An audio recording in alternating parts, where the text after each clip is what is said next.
What's good? What's good? Welcome to another Wednesday. Everybody Wednesday. Hey, hey. What's the Episode 2. right? What's the word on the curb? Yes, we're about to get into that today and let you know what the word on the curb is this week. Yes. Indubitably. But we It's a funny word. it's a funny word. And it sounds funny when you say it. Can you say it? Indubitably. Hey, challenge. uh, you know, we wanted to start off a little different this week than we did on our first episode. Me and Quick are both artists, so we thought we would. Actually, these days I'm going by hardest. Aw, I like that. All right, I respect it. Hardest. Hey, at your You put your service. love in it. Well, I think that people need to put more heart in everything. And I always say art is short for articulation. Mm.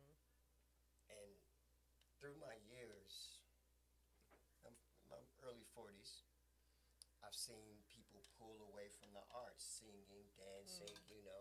Remember that song? They don't dance no more. They They don't don't dance dance no no more. more. Yeah. What? They made a song. Goody Mob. Yep. Come on now. I love Goody Mob though. Mm-hmm. Love Goody Mob. But yeah, we need to dance more. Shake off the dust. Yeah. We're Get supposed through. to keep moving. Generate. Our bodies are Charge supposed to up. move. Let's go. Yeah. Definitely. Mhm. But yeah, we got a show for y'all today. We're gonna be talking about some of the mental conditions of and the mind state and Yes. the environments that lead to this whole other world that exists out on the streets. Right, because that's the mind state that we see. Yep. It's interesting how some of us know about our room or our place is our mind and how we structure it and how we, keep it Yep. in order. It's the same with our city. Absolutely. So, you know, many hands make light work. So all these community, what do you call it? Well, it's like exiling people and cancel culture and Mhm. it's happening to humanity. Regular old, Yeah. like the video with the Ethiopian sisters that came in. Mhm. It's Mhm. like, why isn't it just a regular thing to all hands on deck come together, bring your resources, Yeah. your ideas, your strategies. You don't you're not going to take the whole load by yourself, which I think a lot of people, that's how they think. Yeah. Like, oh, look at all this trash, look at all this. Oh man, I got work, I got family. It's understandable. Yep. I know we got an hour. Everybody put an hour in. Yep. We start the database. Log your hour for the day. Clean this thing up. It's our city, right? Yep. Yep. I think folks are in a place of just waiting for someone else to handle it. Well, I mean, that's really a city thing, though. When it's gotten out of hand, when people have suffered from the economic fluctuations, that's just when the city needs to just come in and do some type of re washing of the dominoes, so we can I mean, actually have a yeah. fair play. And like we brought up last week, they definitely got all the money to do so, Period. but they're not. Period. Yeah, so we're gonna get into that, and we're also gonna talk about all the so-called blight and the illegal dumping and the conditions that we see unhoused people living in, and this new campaign coming out of the city of Oakland called Clean Oakland. We're gonna get into that too. We're just gonna get into some music. We're about to get into it, but yeah, but we're gonna. I just wanted to give a recap or All a little right. what do you call it? Preview of what you got coming up in this next couple of hours. But like I was saying, both me and Quick are artists, and we thought let's start off today with some art, with some of our performance art. So And I was speaking. Please forgive me on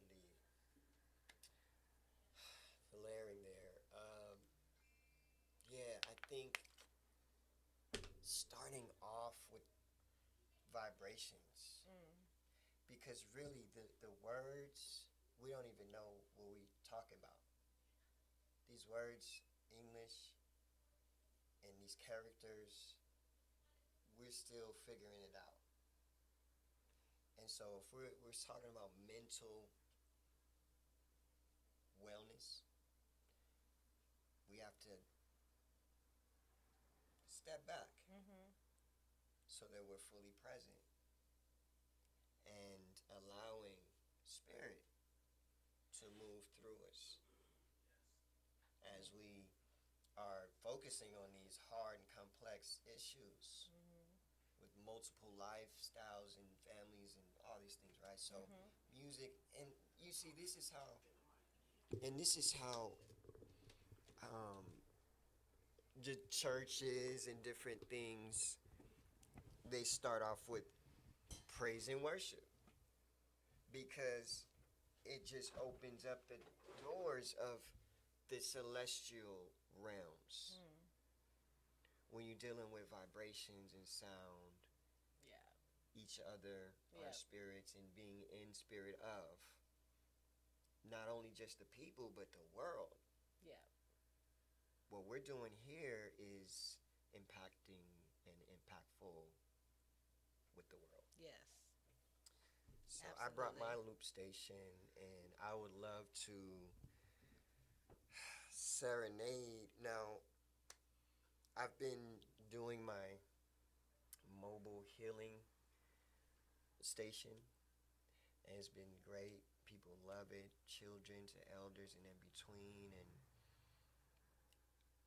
I can always make some slap, but I first would like to play my flute Hey.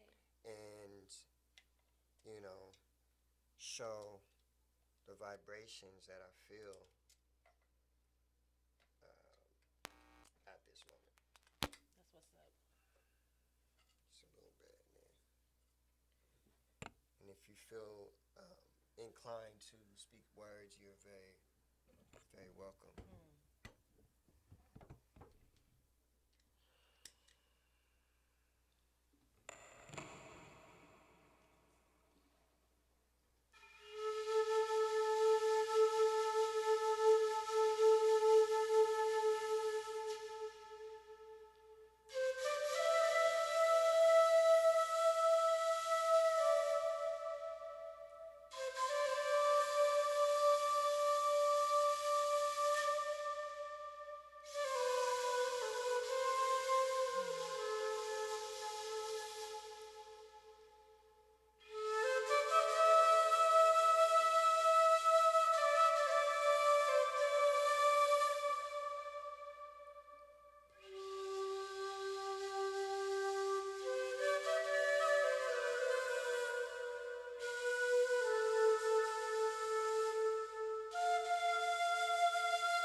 That was beautiful. Give thanks and praise, to the Creator that makes it so. Because I just kind of fell into that. My father plays, excuse me, my father plays flute, rest his soul in peace and love. And he shared his gifts and what he loved, which is music. And so the drum, the guitar, the flute, I picked up on the way, keyboard. And so now let's funk it up a little bit. All right.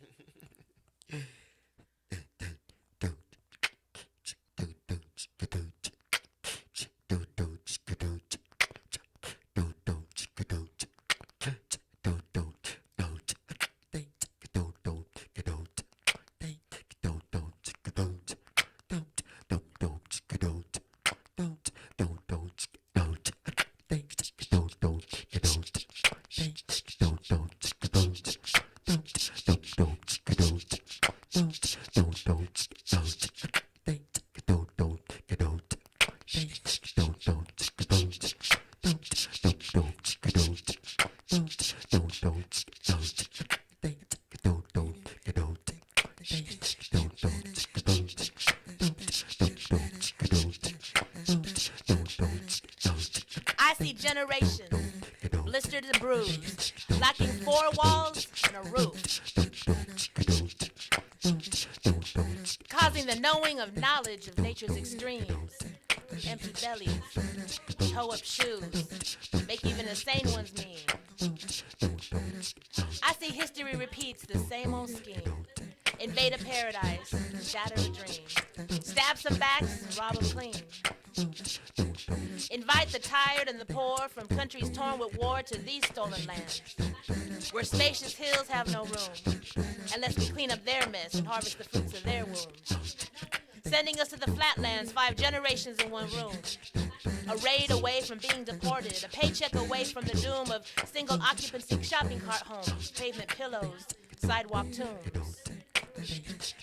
Mid-millennium madness lets a few rich bloom off murders and theft, and say those without are the problem, and those with cash clout are forgotten to be the perpetrators of poverty around the world.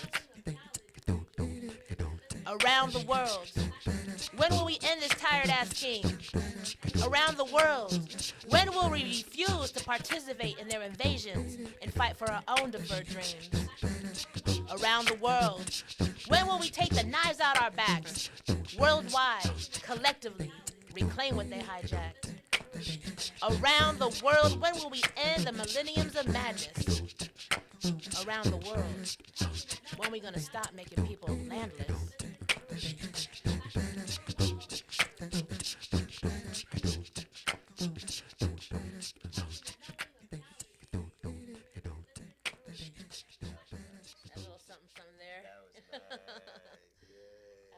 Love how you could build up that beat just right there on the spot. That's beautiful.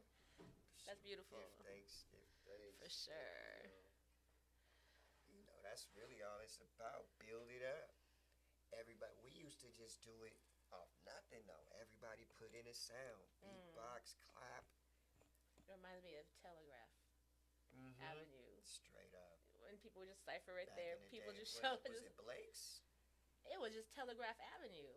Remember people used to up in Berkeley. Yeah, how people just used to gather right there and on the strip. have like just like you said, everyone came with a sound.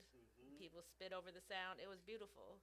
It was very beautiful. Got an input. Yeah, definitely. Thank you for sharing that. You too.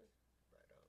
Thank you for doing what you do. And we encourage y'all to share too, and don't be afraid to do it, because I always say, shy is the first 3 letters of shine. Hey. Gotta shine that light. Yep. And I always tell my daughter, you got no business being shy with all that shine. Exactly. No business. So, one of the conversations, the topics that Aikwe was saying that was really important for us to talk about is this idea of wellness in the community. We're talking about, this program is about homelessness happening here in Oakland on our streets. And, last week we were talking about how home is where your heart is, and no one's really homeless if, you got a place of love to go to and you got a sanctuary. We might be unhoused.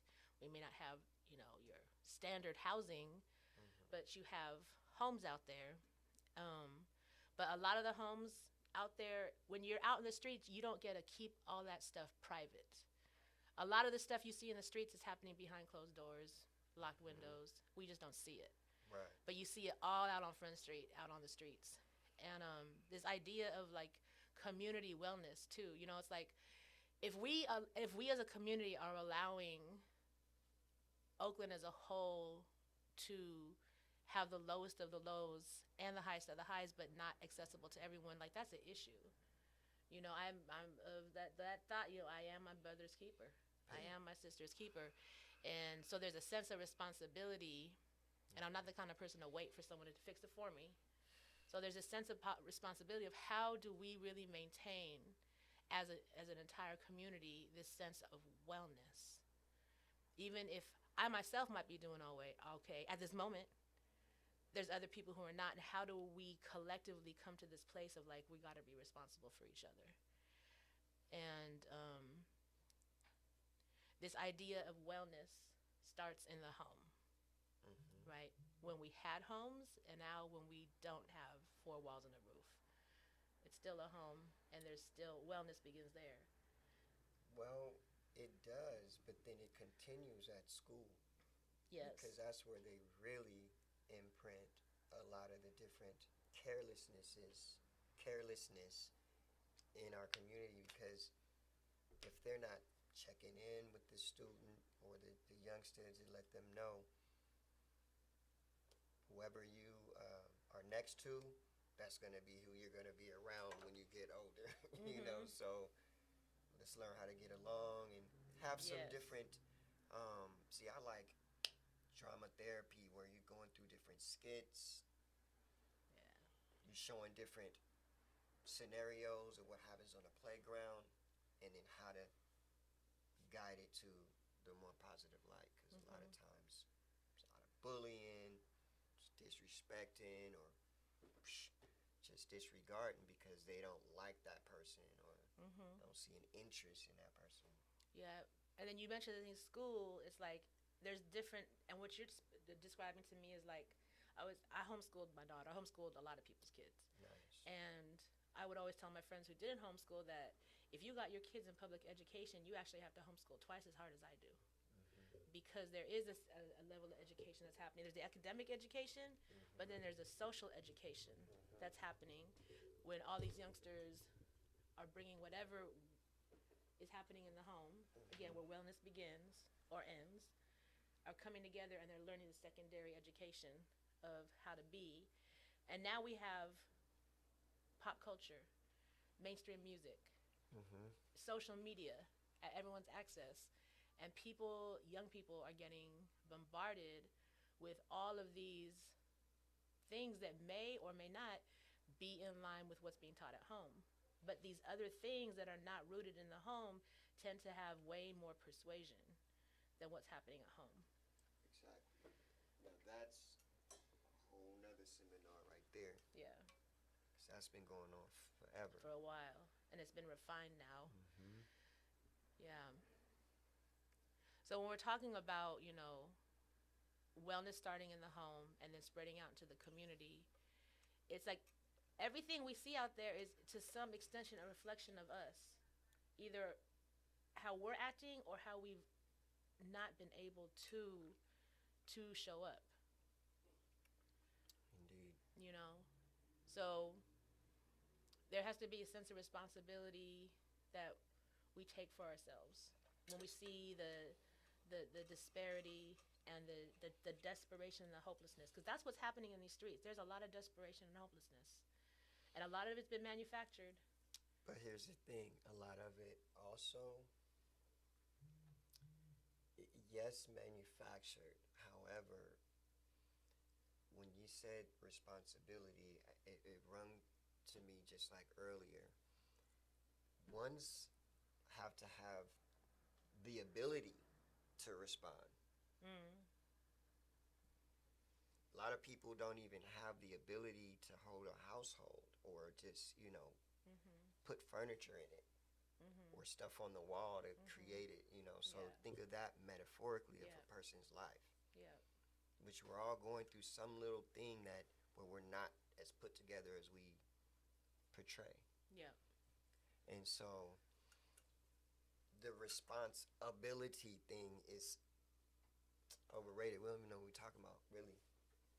And we walking around like we do, and we can be more together and help each other and be a support system for real.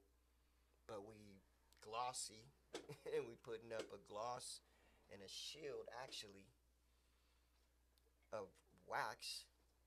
Now we can't even feel what's Mm. really going on to where we're numb to when something's really going on. So if there was a fire, Mhm. nobody know how to. Nobody's used to the emergency urgency. Yeah. True. mode, light switch, let's go. And all this junk's going on Mhm. around us and in the town, but people are not ready for the surprise attack of that freaking shadow. Yeah.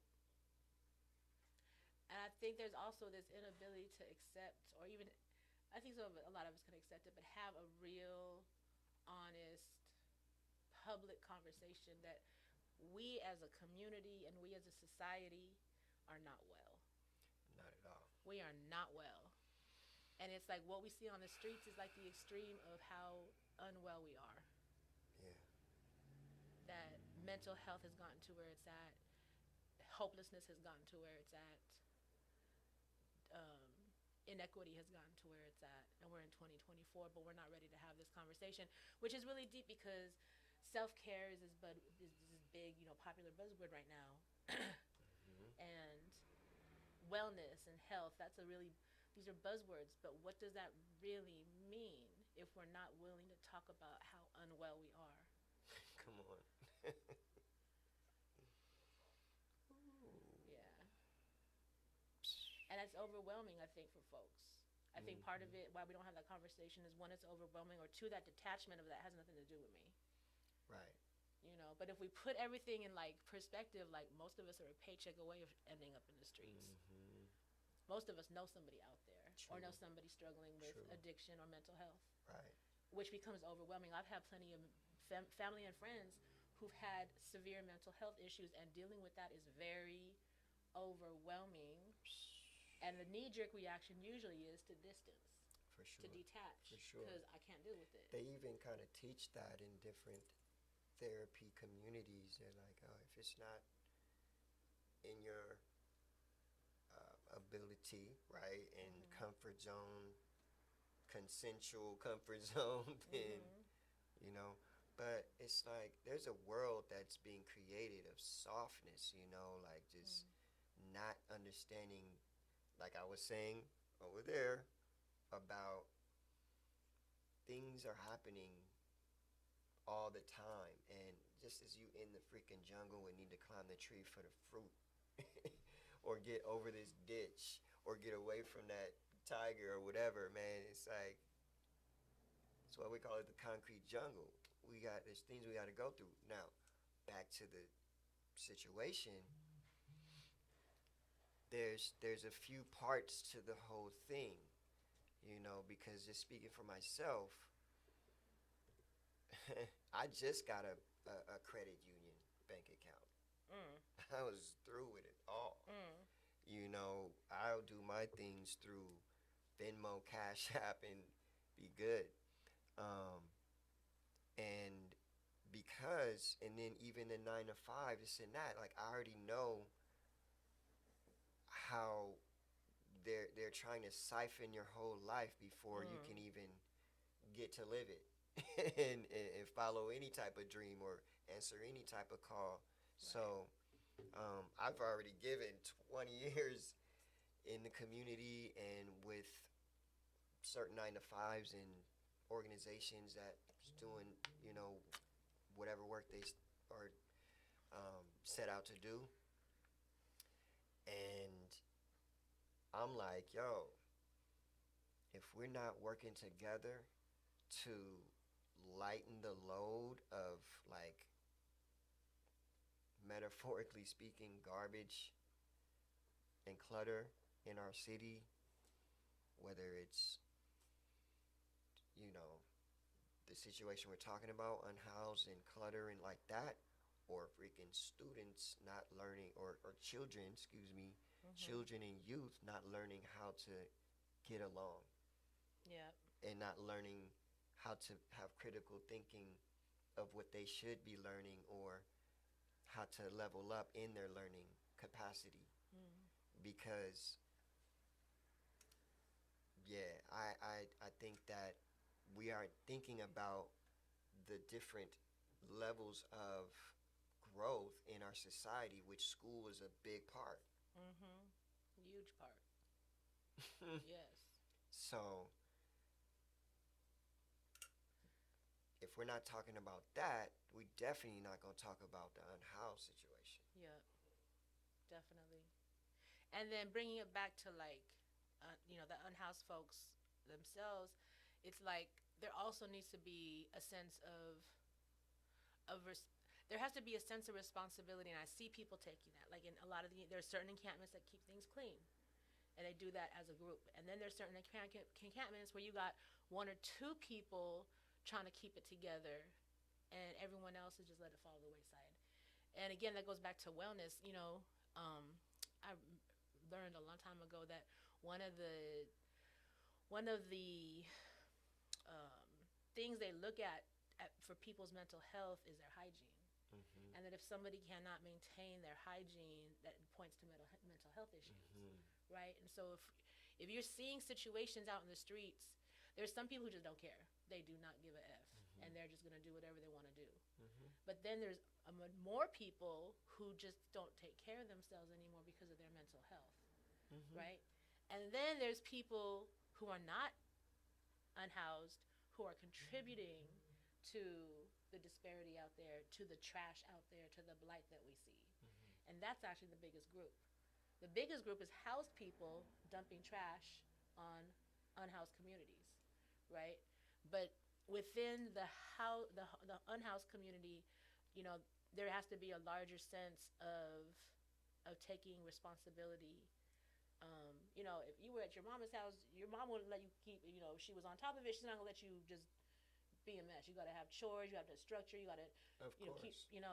That should be transferred onto the streets. Have respect for where you stay. Mm-hmm. Have respect for yourself.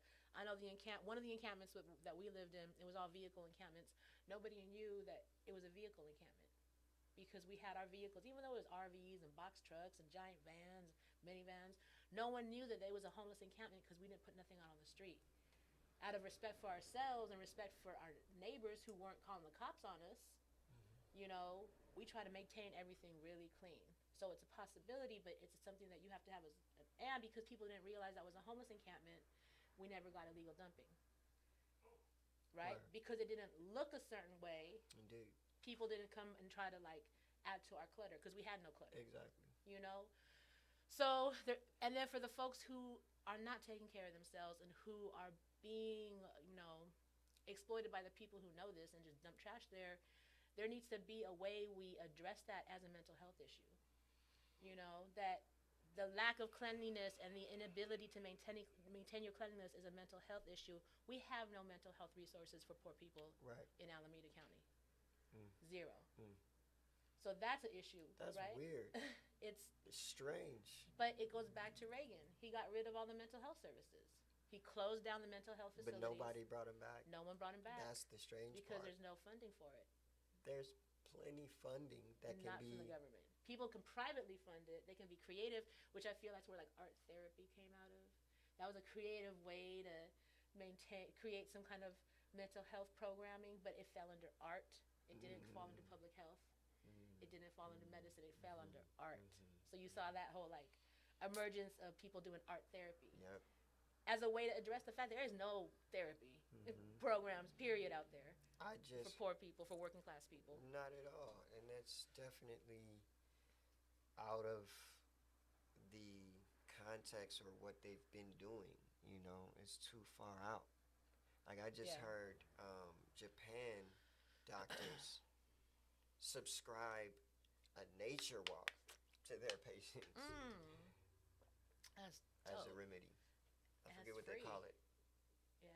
Duh. Yeah. That's awesome. But you should. I think I also heard that you can prescribe yoga, dance, Sure. a certain type of fruit or vegetable. Mhm. Live it, not a diet. Mhm. Yeah. They're all alternatives that people It's can just use. our doctors are Stuck. plotting. Yeah. You gotta tell it like it is. It's a business. There's money to be made. We all know by now. It's a drug cartel. Okay, pretty much. You know. And they try to keep you sick. so they can give you more things to I keep you mean, sick. that's definitely, but also just killing people too. All of it, Mm, But that's a whole nother podcast. yeah. Yeah. Bless their hearts, I hope they ever, I hope they learn one day. That's what I really have faith in, that something's gonna happen where they're supposed to be in alignment. You heard about that? This great alignment of like a It's bunch of happening. planets. It's been happening. It is happening. Happening as we speak. I feel it too. My birthday is on Saturday, and it's Oh, supposed to be the ultimate alignment. It's supposed to be happening on my birthday. Okay. Yep, all these planets, which isn't anything new. It's just that, I'm still gonna bask in it. yeah, of course, it happens.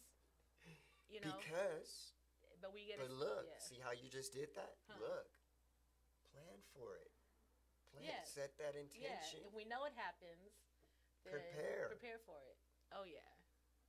Because if we just say, "Oh yeah, it happens," nah. Just like earlier, super serendipitous day. Ran into some friends and stuff. Like one of them, I was saying, man, we can be in awe, but not like in disbelief. Like, this is a coincidence. Nah, it's a coincidence. Hmm. Supposed to happen, and that's how things are supposed to be. We're supposed to Yes. be syncing up. Yep.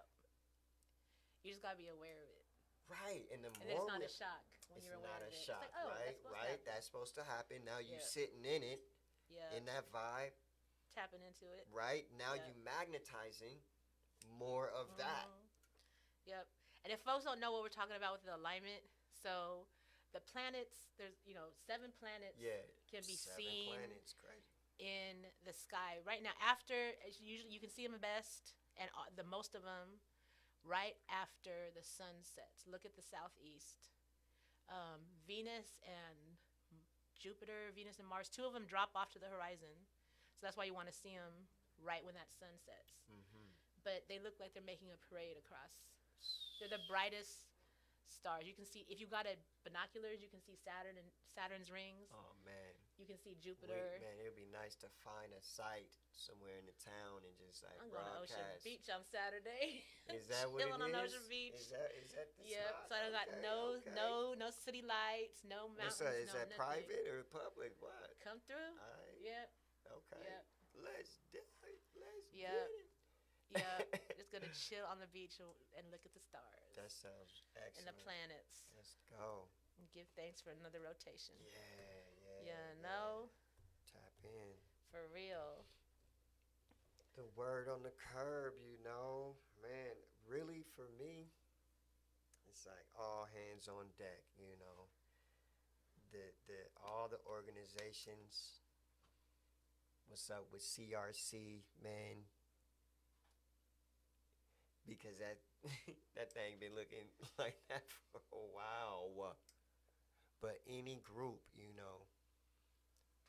it's time. It's time to brush off the egos. You know what I mean?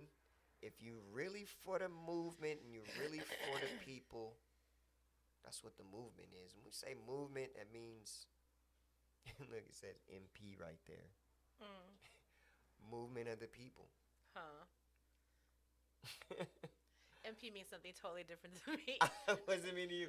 When I was growing up in LA, there were 2 Filipino gangs. Uh-oh. One was PR, one was MP. She went back. So in my brain, and I She see went back MP and to I the think war of days. Mabuhay Panoy. Okay. MP.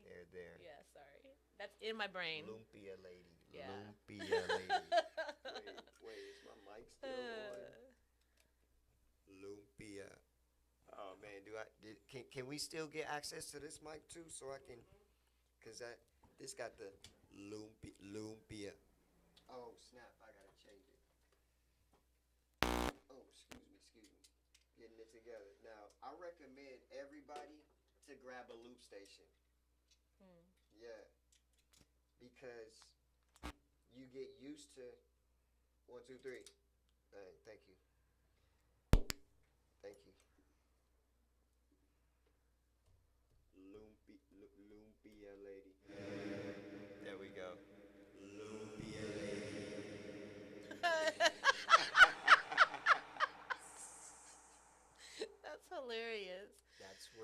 today. Lubia lady. That's hecka funny. OMG. OMG. Yes. Yes, indeed.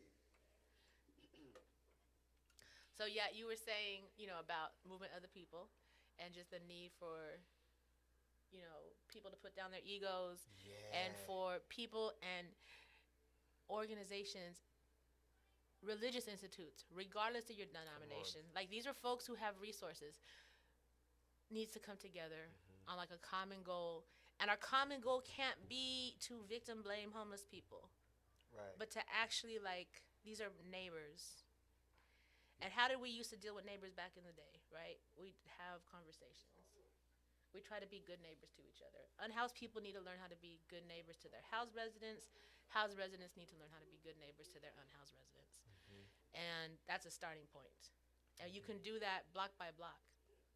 That's not something we have to wait for someone to do. That's something you can take initiative wherever you are in the moment in your neighborhood, on your block. And hopefully, I really believe in like you were talking about serendipity and synchronicity and birds of a feather flock together. Take care of what you're doing and things will come together naturally. It will. I do believe that. I've seen it happen over and over. Same. You know? I also think that what would help is us thinking of more strategies to make it easier for those that have the money to just pay this. This is the blueprint. Yeah. This is the land which we want to build, or this is the building in which we want to Yes. move people. But also, we have to have the case study with each person because a lot of people want to stay out there, Yeah. but we have to let them know they can't stay here. But they should Because go somewhere. they gotta go somewhere. And the city has the capacity to do something. We look at in Los Angeles. When I was growing, I was born in LA, and when I was little, there was a place called Skid Row, and it was a street. Recognize? Now, 50 years later, it's an entire district. It has its own little Oh, green they doing neighborhood big sign. things. And people who are unhoused know they can go to Skid Row, which is now an entire district of homeless people, and not get evicted, not get harassed. Not saying it's perfect, I understand. but it's a place people know they can go and not get messed with. And all of the service providers who have the resources and the services know to go to Skid Row to connect with people. So it's a way I heard about to Skid be, Row. to I've like, seen. okay, yeah, you can't be here, but you can be here. And the city actually has plots of land. It's got 3 safe parks, What? but they're not letting people on. Hmm. But they're getting millions for them. Oh, here? Here in Oakland, Yeah, California. yeah. One on 66, one on Hagenberger, and one on Wood Street. And they're not full. And the city's not taking any more people. Or it's nonprofits that run it. I've tried to get people on there. And we're not taking anybody, but you got 5 vehicles in here, but enough for like 40. So why wouldn't you be? That's something we're trying to figure out right now, like as we speak. Like, why is the city's nonprofits, and there's this disconnect. So going back to like who, let's turn our attention to the people who got the money and the resources and who said they were going to take care of this with these monies and resources and really hold them to the fire. Do you have that in writing? The grants they've gotten.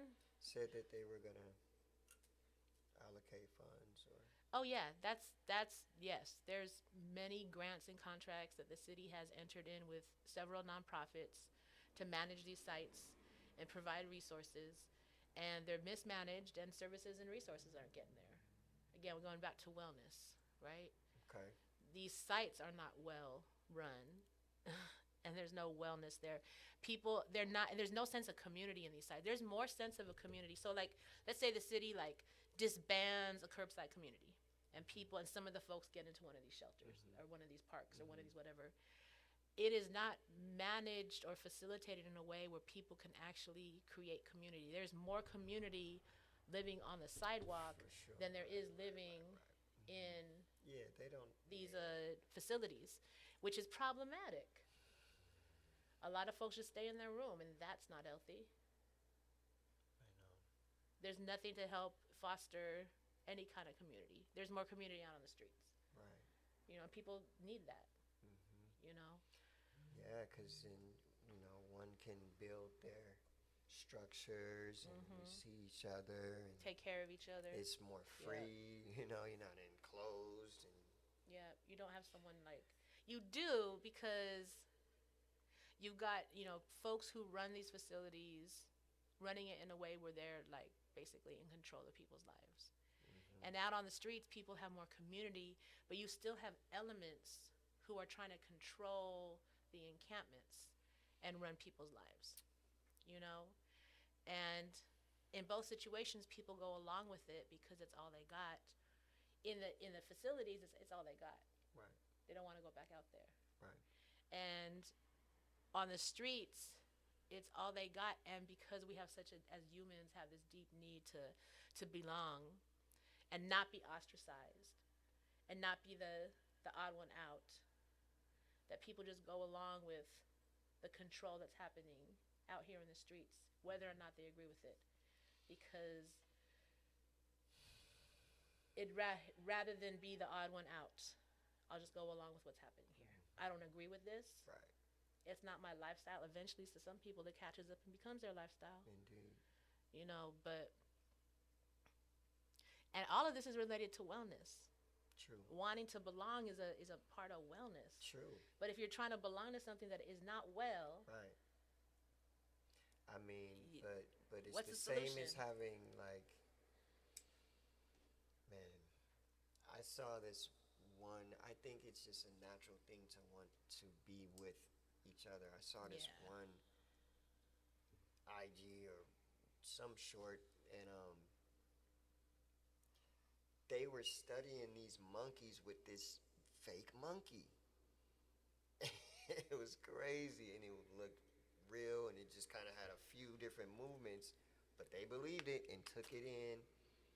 And one of them kind of like mangled it or just kind of dropped it, and it looked like it died. It was mechanical, but And they they all couldn't tell the believed it. difference? They couldn't tell a that's difference. wild because the animals got that sense of smell and I get they all could have that. sprayed it with something, Oh, anything. that's so It wild. looked real, and wow. they all mourned. Mm. They all mourned like we would. Got together, looked at it, just like was tripping out, and came over, just like literal mourn. Like it's crazy. Like they just like us. We just like them. Yeah. So that's why I Yeah. think about the meat industry and how I mean it's really a touchy topic because of the type of programming we've had through the years of humanity, and not just the programming in as we know it as of programming. It's also generationally passed down things like we in our lifetime chitlins, and whatever. I just found out they've been feeding people ham legs, saying they turkey necks. Dang. You know what I'm saying? No. What they're doing in the meat industry? They got Right. meat glue and putting Right. stuff, all these Now different they're things. doing 3D printing meat. Now they doing I saw that. something about that. That was weird. That's what they're saying is the final frontier for the And they're meat using eaters. meat cells, so they're using So you DNA. can, They're using meat DNA to print meat. how low that- can you? Don't even get it. Because they know it's not sustainable. That's why they're feeding them hormones and beefing them up, plumping them up, and Yeah. just doing all this cruel stuff Real to our cruel. friends and family. Yeah. Think about the monkeys that mourn. Yep. What a song. Yep. That's so crazy. So back to us and how we treat our own, and how we got pets. Like I was saying the other episode, we got dogs and stuff, but we treat them better than Another human. another human Yep. that just had a hiccup in life, Yep. knowing that the system be tripping people up, Yep. knowing that it's hard to have a family and children and you want to finish school, whatever, give thanks for the moms. Man, my mom went Woohoo. went to Only Names. I remember and had three of us. You know, finished school. Very very hard, stressful thing. She went through. You know, rashes and on the. I remember she had to get acupuncture on her hand Mm. from stress. Wow. You know, later I found out. You know, but yeah, man, just like we gotta get our humanity back. You know, it's families out there. Mhm. You know, like Yep. so now I'm like, okay, you calling that mental challenges and mental, the people that's dumping is just the same, Right. Yes. if not worse, Yes. because you good. You're good, and you're making someone else's situation worse. Worse. Out of your own Kicking convenience. somebody while they down. Yeah. Because it's a convenience to you. You're saving $60. You're not going to the dump. Same one that Yeah. would probably complain about the About whole the situation. Yep, is the person are the people who are contributing to it. Lazy to go deal with their own junk. Yep. Because if you deal with your own junk, you'll be out here helping. Mm. Because this is our own junk. Hmm. We be voting the wrong people in office. Man. On the real, man. I mean, cause you're not doing enough out here. Why you even voting? Yep. That's a whole nother seminar Yeah. too. Well, maybe this is a good way to segue because we'll be talking about kind of the mental aspects of chronically. They have this thing called chronically homeless, right? They say that if you've been out there for 5 or more years, you're labeled as chronically homeless. But what does that mean? And we're gonna get into that. Yeah. We'll take a short musical break, and when we come back, we're gonna start talking about the homeless state of mind and being chronically homeless. What does it all mean?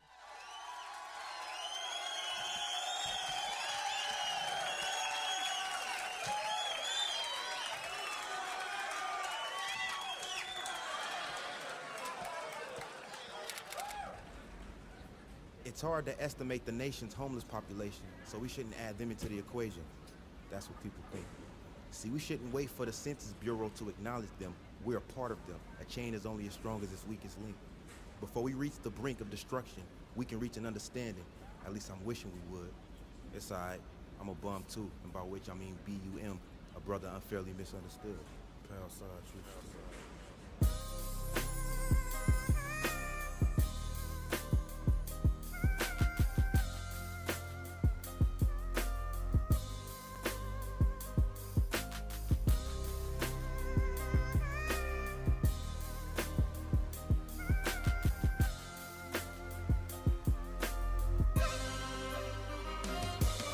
Yo, where I'm from, the have-nots feel like refugees with no refuge. I'm trapped, who's gonna rescue me? All of my life I've been caught in this fight, I'm in a boxing ring, no referee. As a child, I was homeless, wait, let me set the scene. 11 years old, been in these scary streets for weeks. With one parent, my family portrait never been complete. I'm asking every pedestrian to spare some sympathy. They stare as if I reek of excrement. They speak so arrogant and keep their distance as if they can't bear the stench of me. They scared as if I reach and steal their shit, but I'm innocent, never been a thief. Can't spare a cent to me. Embarrassment's the least of my concern. What to do now? Me and my family slumped on the ground. Stomach is starting to rumble and growl. Clutching it tight to muffle the sound. Starting to feel like a stray dog, but at least they get picked up by the pound. Down on my luck, no luck to be found. I pray to God, looking up at the cloud. Young nigga with no place to go, as you can see I'm homeless. Switch the M for a P and now I'm hopeless. I'm losing my mind, how will I focus? Where will I go? Where will I go? Feels like I'm walking around aimlessly. I'm so lost, feels like I lost days of sleep. As I fall to my knees, somebody pray for me. Oh, whoa, where will I go?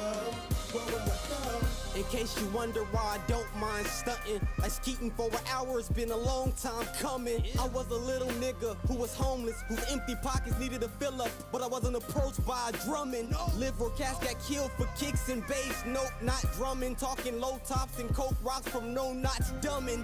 4-5 bussin', wasn't old enough to go job hunting, standing 4-5 hustling. Picture that like cameraman, I was society's garbage. If home is where the heart is, this is why I've been heartless. This is why I'm starving. Flashbacks of raindrops drizzling while it's dark, bitch. Sitting by the park bench like this is my apartment. This is why my bar's sick and darker than the tar pit. I should feel like I'm car sick from so much drive. Fuck them haters who mouth run. Failure is an option, not just a possible outcome. Young nigga with no place to go, as you can see I'm homeless. Switch the M for a P and now I'm hopeless. I'm losing my mind, how will I focus? Where will I go?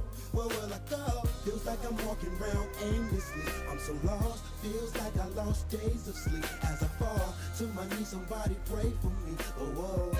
Where will I go?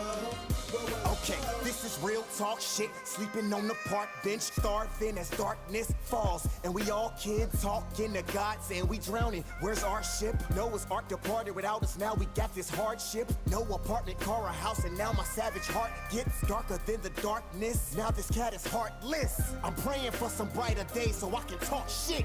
I'm waiting on my father's grave so I can hawk spit.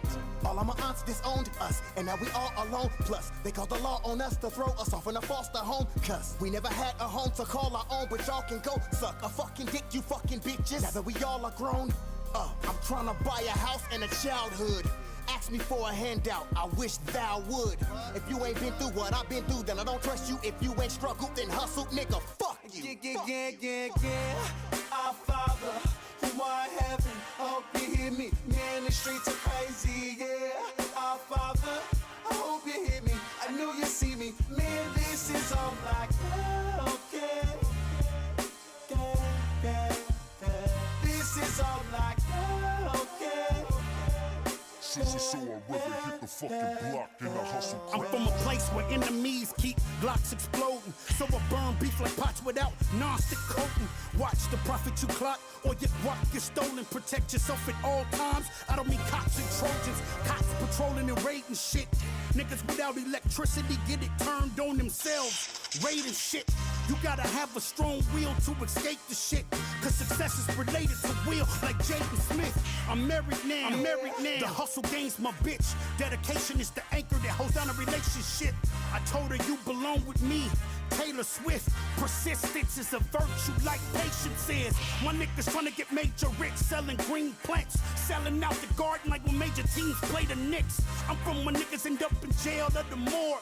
Fallen soldiers live by and fail by the sword. Them hammers hit everything except nails through a board. People hollering about college, but Yale get ignored. Hustlers got no focus, so to hell with a Ford. People pushing whips, you wonder who the hell could afford. More souls get sold than hell could afford. Cops watching everything, but fail to record. Police brutality, the streets is Amity. Veal, I see calamity. What I speak is actually real. I'm speaking candidly. I need a piece of sanity, but I'm trying to feed my fam, even if people have to be killed. Real, recognize real, and you don't seem familiar. If the truth hurts, then what I speak will kill you. Life is hard, in fact, damn right unfair. But I'ma win a nigga, damn right, fuck yeah. I'm living like I don't have one care. But I'ma stay drawn until I'm roommates with the man upstairs. Kobe Singh. Yeah. Our Father, who art in heaven, hope you hear me. Man, the streets are crazy, yeah. Our Father, I hope you hear me. I know you see me. Man, this is all like, okay. This is all like, okay.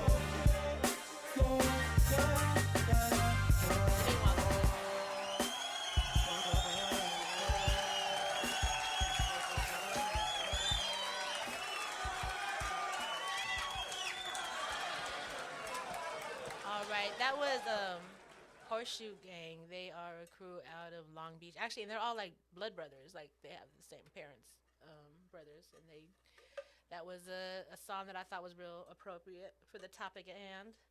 But we're gonna jump right into it. Let's jump right in. Yep. And Yeah. like I said before we took that break, You know, there's a label that they have out there that the government and professionals use called chronic homelessness, and they state that if you've been homeless for 5 or more years, you're now chronically homeless. And it's like, well, what does that mean, right? And I know that for me, that means there's a particular mind state that comes with being out there for so long. And we're gonna talk a little bit about what is that mind state that when you've been out there so long, you're not part of regular society anymore. You're like living in a whole nother reality with its own way of being, with its own set of rules or lack thereof, with its own standards. And there's a mind state that comes with it. And the mind state is like rooted in trauma, straight up.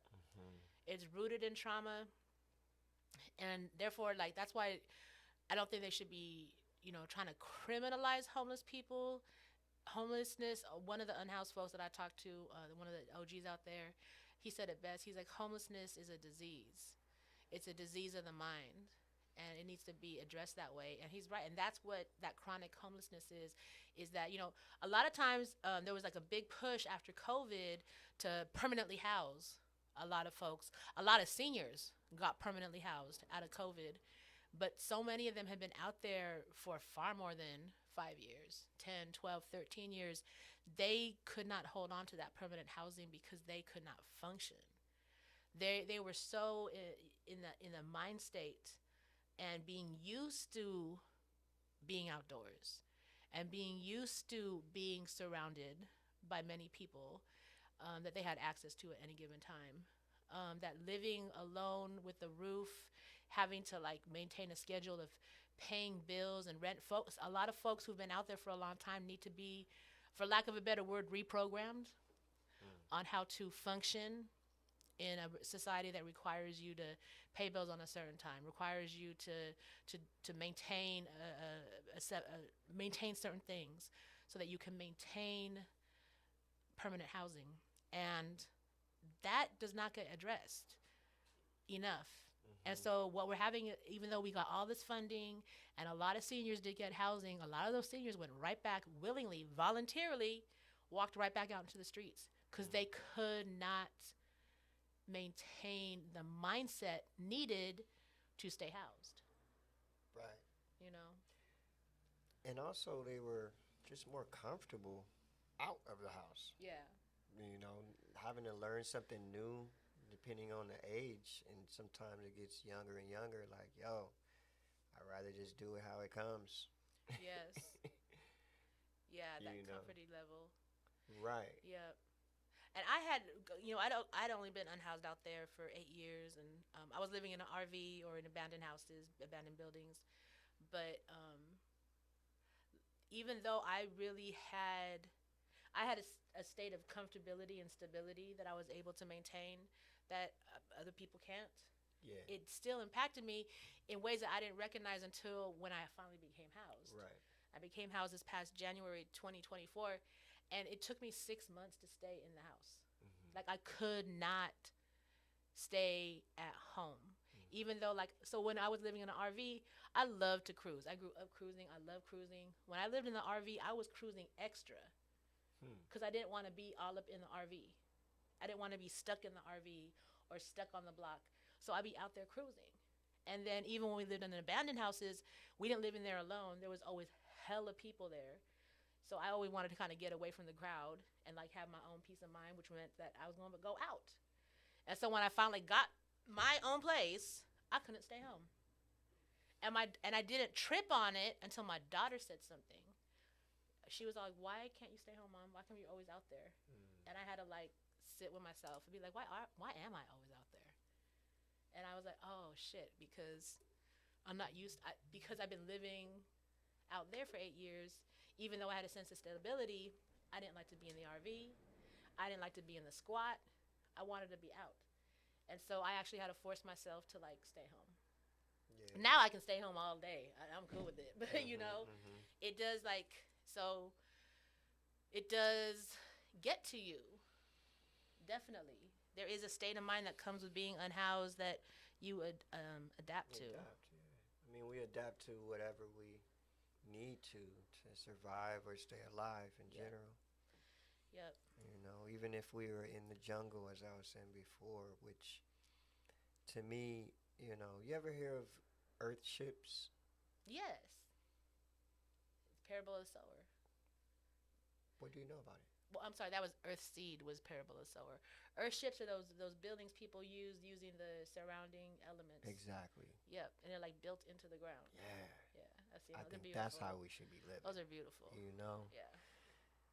And so I just think about just living on the planet, and because there's these neighborhoods, they call them, so funny, cities and different towns, and now we're dealing with homelessness. In this epidemic of we used to live in the woods, man, and build our house. Just give me my share. But that's been looked down on. Like now we've got people believing that's living Exactly. savagely. It's crazy. That's living Look like at this. barbarians. It, But it's like, no, you're living like close to the earth, using the elements around you. right? But Yeah. then also, so there's that. But then when people are even housed, they still don't like nature. Which is, again, I think why they're treating people who live outside like that. And then what's really deep, because if you look at indigenous folks, and we got folks here in the village who are black natives or just natives, indigenous. And so their take on being unhoused isn't being unhoused, it's being indigenous. And so there it's not some just normal like, yeah, we out here. Well, this is how we used to live. Exactly. And now we're just in an urban situation. Right. So let me go to Joaquin Miller Park and be indigenous. Let me go over on the coast and be indigenous because I can't afford housing, but let me get back to my indigenous ways. And they're getting criminalized for trying to be indigenous. And the city and the state won't recognize that these are indigenous folks. They're like, no, you're homeless. And they're asserting, it's like a whole different argument, right? They're asserting, no, I'm not unhoused. I'm being forced to go back to my old ways. I'm indigenous.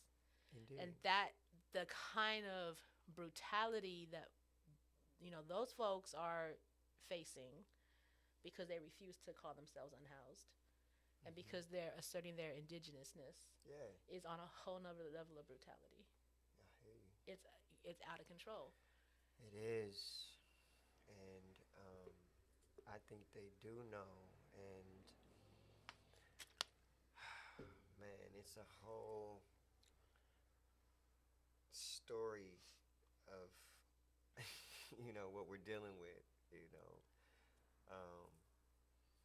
but I want to speak on some of these ways of this chronically unhoused term that they've been using,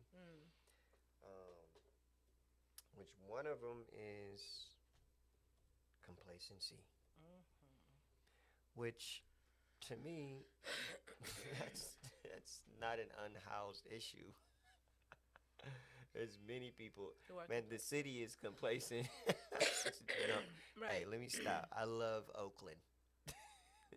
I'm gonna put my my voice on. Oh, Okay, I no. love Oakland. Oh no. You see that movie? What's my brother's name?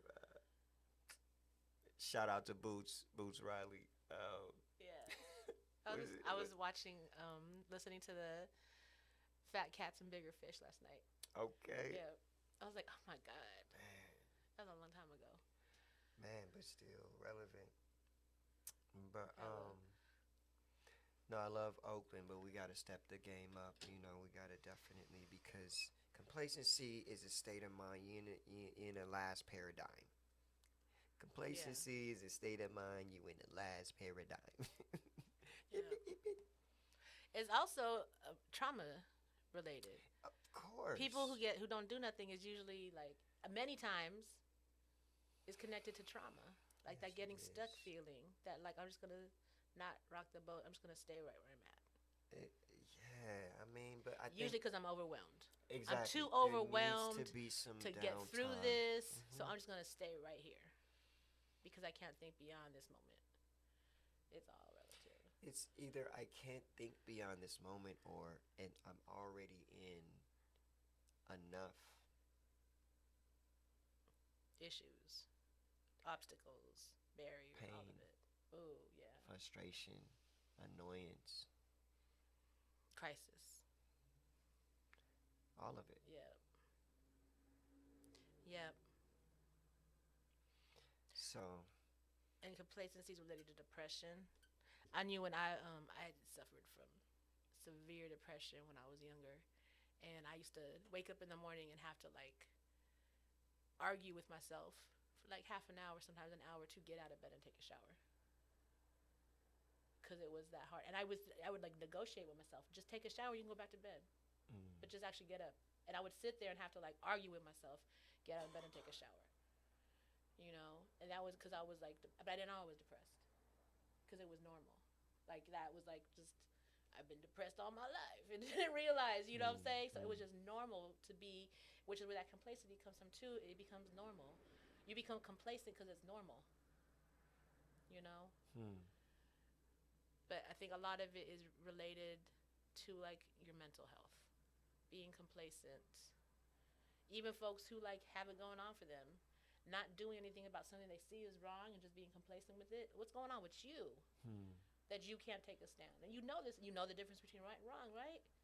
So why are you allowing it to happen? You know.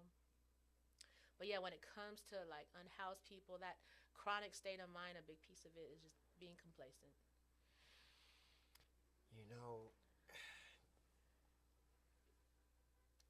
is this connected to Wi-Fi? Yes, it is. Let's look up complacency there. Oh, definition of? Because we're dealing with the mind, and we gotta put our psychology hat on. You know, because yeah, it's interesting how I've seen, you know, myself even go through Wow, what they say the definition of complacency is What? not the definition I have ever okay, used. I guess I'm using it wrong, or maybe they changed the definition, because you know they be doing that sometimes too, they changing the definition they of words. most definitely would. So this is from Oxford Language Dictionary. It says complacency is a feeling of smug or uncritical satisfaction with oneself and one's achievements. I don't think of that as being complacent. When I think of being complacent, I think of it just not doing anything, just being okay with. Okay, so the question is, who put this bug in the air that it meant stagnation? Well, this is from Cambridge Dictionary. It says feeling so satisfied with your own abilities or situation that you feel you do not need to try any harder. There we go. Right. And I think that, but what trips me out is being satisfied with your abilities or situation. I feel the part of like you just don't try any harder. But I feel like people are complacent who are not satisfied. You know, with their situations. They're actually like overwhelmed or helpless with their situations, and therefore don't try any harder. Indeed. So then that's not complacency. Would it be?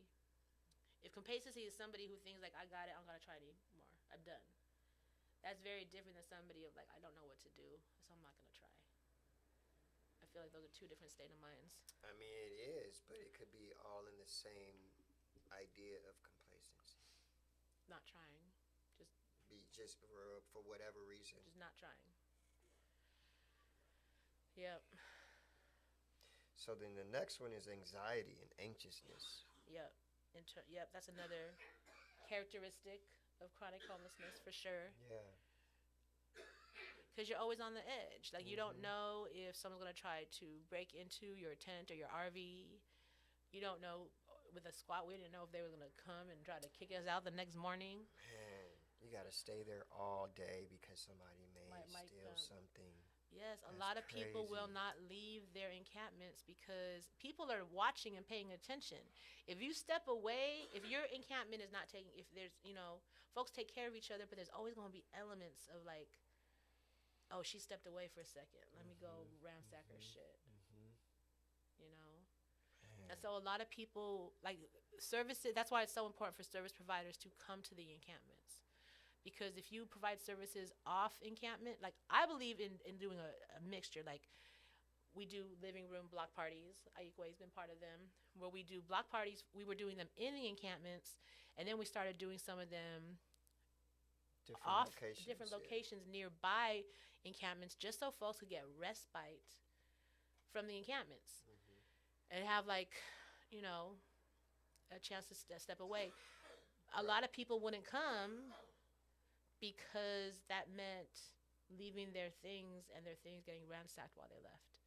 Right. So it is very important for service providers to really make that effort and like go to the encampments to offer your services because, yeah, if I go and I try to go sign up for benefits just to come back to all my stuff getting taken. And I'm talking about RVs, like people will like steal your RV and drive it off somewhere. You know? So That's crazy. and that keeps you anxious and very anxious. Most definitely. And then as a woman, women have a whole nother level of anxiety to deal with because rape is so real. When I first became unhoused, it was me. Well, after I split with my ex, it was just me and my daughter, my birth daughter, and my bonus daughter. We all lived in an RV, and we was cool. And the RV still moved, like it broke down after a while. But I'd park at different places. What usually got us to leave is when men realized there's just 3 women by themselves in that RV. And so like men would try to break in the middle of the night. And I'm like, we all suited and booted. Come break in, motherfucker. please break in. Because now it's self-defense. But Wow. women have to deal with that, and a lot of women out there actually get into relationships because, like, for real, once you have a guy, once you're attached to a man, all the predator shit stops, right? So when I got one with my now ex, all that predator shit stopped. They have more respect for the fact that I was his woman than they could to just be like, oh, that's just Nita.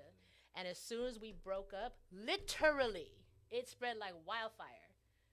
They ain't together no more. And the bullshit started again. Wow. I'm like, wow, I can't get a break out here. That's crazy. Yep. So, and that as a woman keeps you very anxious. Yeah. Very, I would never let my daughters be in the RV by themselves while we lived in the RV. So, which was really crazy because that meant wherever, if I'm not there, then you're coming with me or you're going to be somewhere else. You're going to go visit someone's house. I'll come get you Right. when I get back home. Right. But For sure. you can't be out here by yourself No. in an RV. No, hell no. That is not going to happen. No.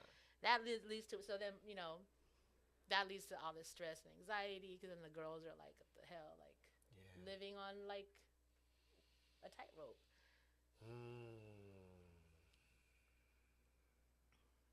Crazy. Man. And then with the evictions, I hear a lot of folks like when they see patrol cars or they hear a big rig or a diesel rig coming, like a lot of folks really think like that's the city coming to take my stuff. And so folks live in anxiety hearing trucks come by because they don't know if it's the city coming to take all their possessions. Yeah. It goes on and on.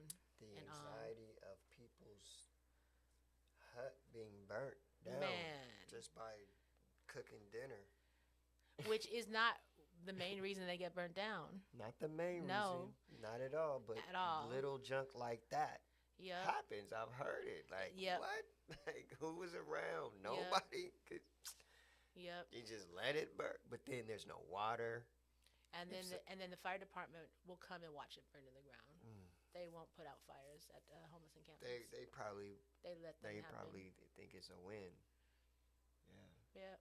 Another one out. But a lot of the fires are getting started by arsonists.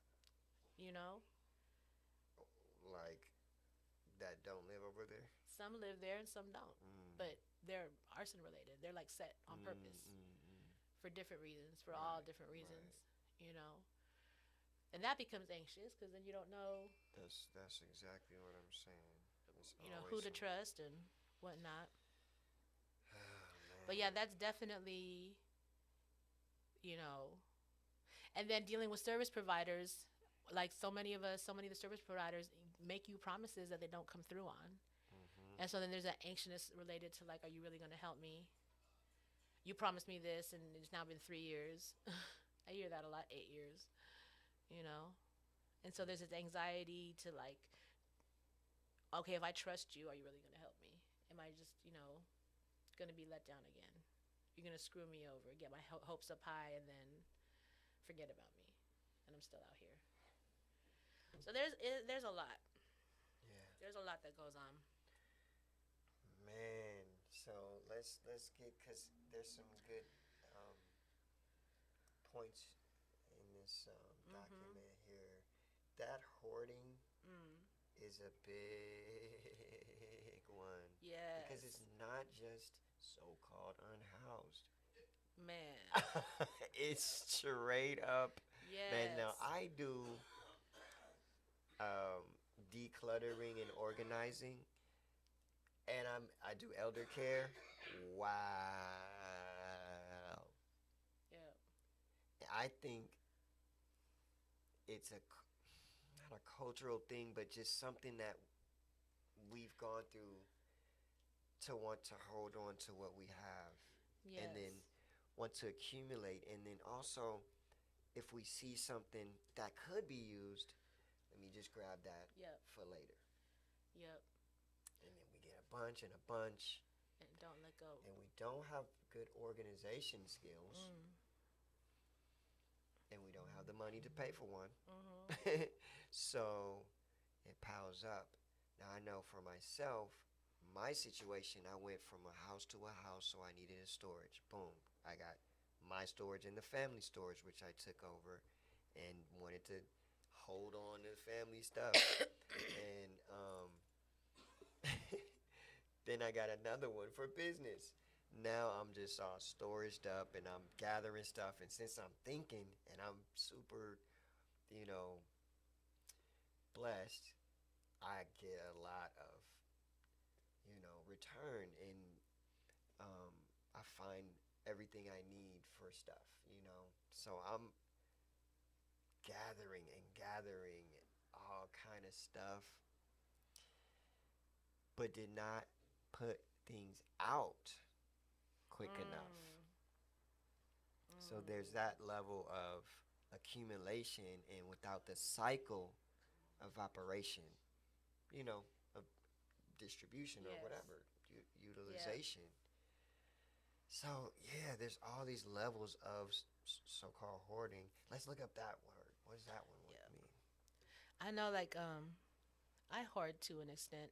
My mom was a hoarder, and for everything, like Oh, mostly for stuff that we might need in the Yeah, future, of course. which we never needed.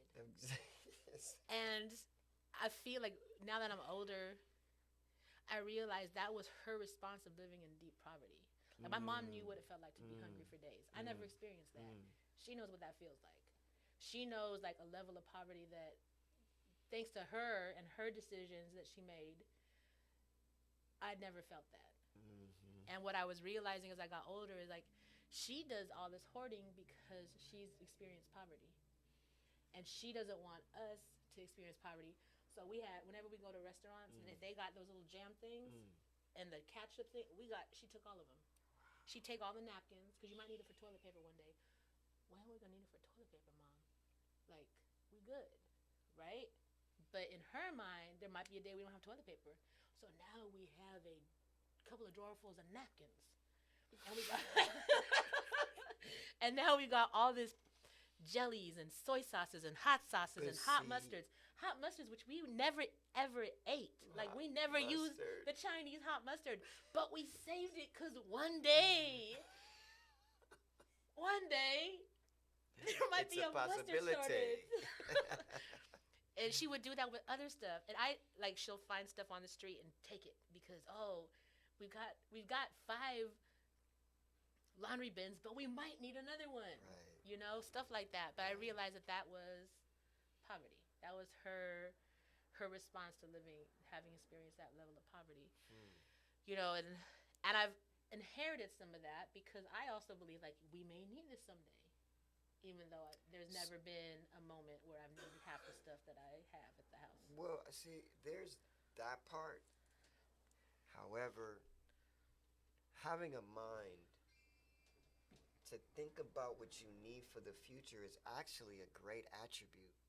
For sure. And having it tuned to a certain currency to be relevant to what you need in your near future, near or far future. That's useful, relevant, you know. So I think it's actually a great thing but I think that we're all out of whack. Most of us are all out of whack. Yeah, we're You looking know. at the future from like a place of trauma rather than a Trauma, place of like stability. all of that, but not maybe not from trauma, but since there's trauma, the mechanism is off. Yeah.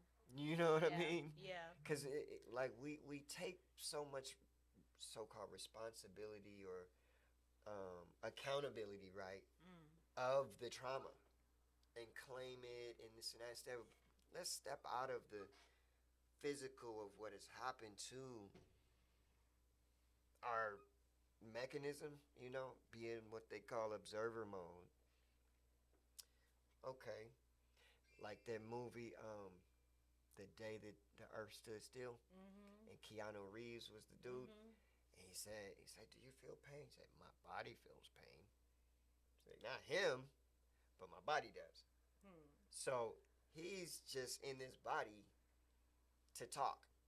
You're just detached. There's a level of detachment. It's a level of detachment. You're not fully this body. We're just using it. But anyway.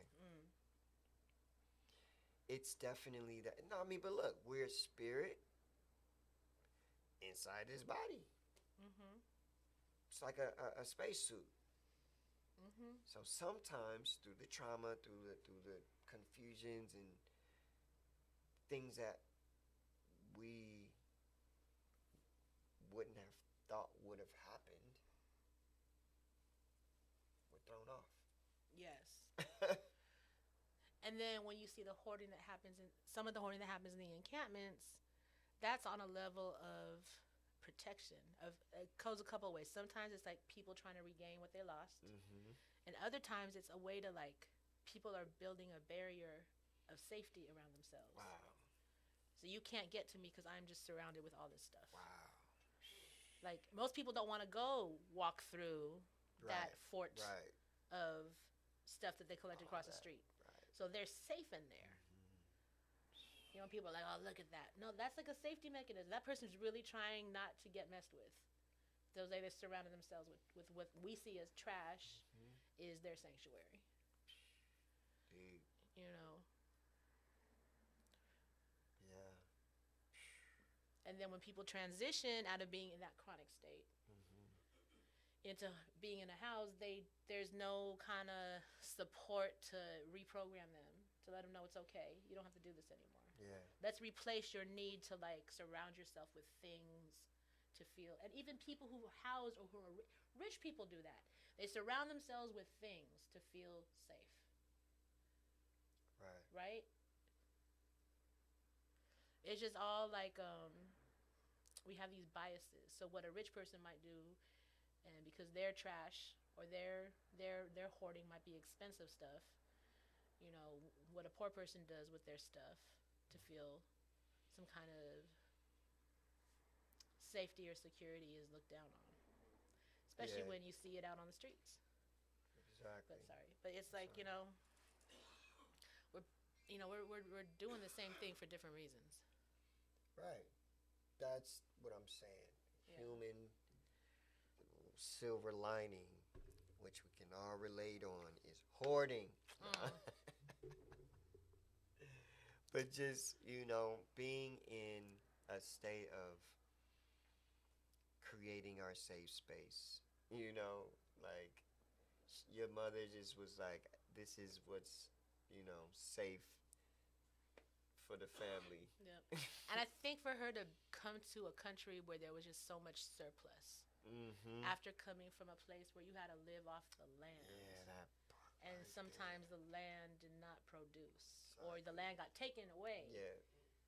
Because we're indigenous, and when the government or corporations took our land away, then what do? You've been living as fisher people and as farmers for thousands of years, and now you've been uprooted. Yeah. And now you can't take care of yourself the way you know how to.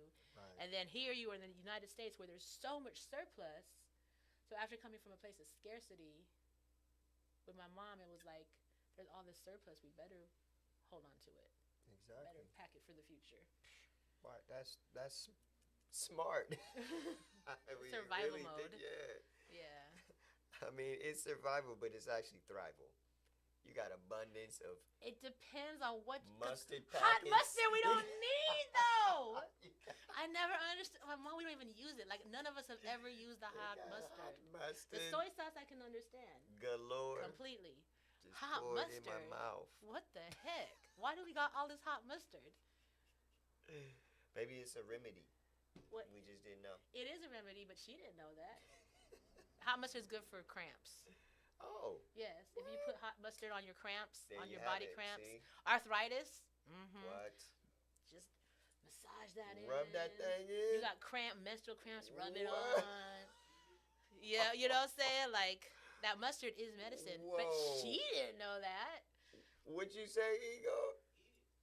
Yeah, you can eat it too. Right. Absolutely. And it's medicine. What? Yes. Hot mustard. Hot mustard. Regular But mustard. it's Any kind of mustard. mustard for Yes. sure. Yes. Now, this is a special kind, Filipino kind of what?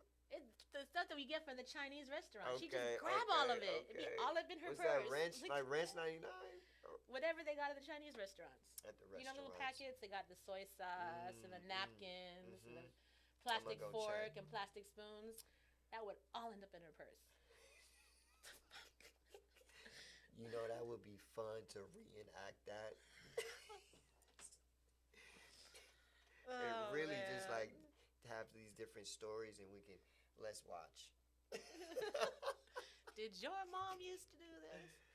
Oh. I mean, just lighten up the whole show, right? Because this is some deep stuff. Like, what's our next one? Not being able to live indoors. We talked about that a We little did, bit already. right? Old habits, not learning new That, okay. habits. Yeah, let's talk That's about a that. deep one right there. Yeah. Because that is definitely not just an unhoused thing.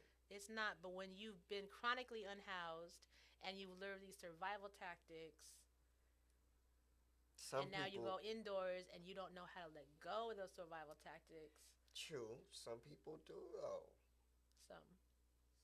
Some people do. So to just like dismiss the human mind or the natural self, there's other people that would love to get in a housing situation and hold it down and up. But One thing, mhm. like I'm gonna say, a bad habit I picked up while I was homeless that I am still working on, that I would have never done before I was homeless, is just ashing my blunt wherever. Before I was homeless, I would have used an ashtray or a bottle. Now I'm just like, psh, anywhere. Anywhere. It's a bad habit I picked up living on the streets that I have not. It kills my daughter. She's like, I can't believe you're doing that. I'm like, you're right. And then I'll do it Man. again. Wow. Yeah. So That's things like deep, that, that's deep. right? Okay. Bad habits I picked up that I have not let go of yet. Little things like that. Wow. Use a fucking ashtray, Anita. That's good. Right? That's good, yeah. But yeah, if I need to ash, I'll just wherever. Boop. You know, it's all. I think it's the same as any person because change is like a problem these days. You know, like it's not inevitable. Like we haven't been changing from a child to now. It's trippy in relationship, you know, and all of it, you know. Even it doesn't even have to be an intimate relationship, just in friends, and you set, you know, some type of boundary or whatever. this is how them get down like that or this and that. It's still not like supported. Yep. So because I think it's back to the school. It's at home too. It's at home, but at school it drills it in where you're your own person. This is it's competition and just not being relatable. When you relate, you learn new things. I remember the childhood where we used to show each other what we like to do. Look what I can do. Which is funny. Remember that Mad TV show? Mhm. They had an episode of the big child. And you're like, look what I could do. Oh yeah, that Look what I could do. that little redhead. Right. But he was tall. Right. And wore like. A diaper. Yes. Yeah. Craziness. Yeah. But it was hilarious. Yes. Yes. But that was the childlike behavior that abled us to grow exponentially Yes. and continue to reinvent ourselves, which is blossoming as we go. But then there's something that happens where we get calcified. I don't know if it's the 18, now you're grown, 21, you're grown, and you don't have to, and actually it's getting like 16, 15, where you got just rebellious children, rebellious youth. Man, I know when I was in the schools this past semester, like nothing ain't changed. It's gotten worse as far as respect, and There is no respect. you know what I mean. It's like, so that means you're gatekeeping on your own learning. I don't have to learn it. I don't have to listen. I don't have to do that. I don't have to. What you talking about? Yeah, I think that one thing, like, there's nothing wrong with me. I don't have to change anything. I'm doing just fine. Oh man, that's a deep one. I think that's related back to wellness, right? Where Yeah. having the ability and maybe even sometimes the humility to be like, there's things that I can improve about myself. Definitely humility. And there are things that I can make better, and people don't want to. It goes back to complacency, get stuck in their ways. And then people get in a front if you try to be like, you could do this better, or like you could heal. I want to heal. There's nothing wrong with me. You don't have to get healed. And there's just this resistance to actually want to like improve themselves. And the crazy thing is, like, change is like the one constant thing in life. That's what I'm Period. saying. It's inevitable. It's just like Boom. everything changes. Everything. You can't. If it doesn't change, it's not growing. It's not evolving. It's becoming stagnant. It's pretty much dead. Pretty much. It's a walking dead. This is how zombies are created. Through the years, you're not learning, not building. That means you're not adding to your utility belt, I call it, which is your ability belt.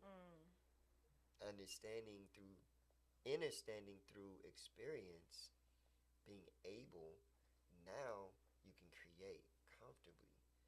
A lot of people, going back to the anxiety, are walking around not knowing themselves because they're not able. Not able because they haven't been taught or haven't learned on their own. I've learned because, one, been exposed, but then I listened. After a while, I was like, okay, boom, all right, word, all right, boom. And then you get a flow because you rather grow than be on the flow. Be on the flow means,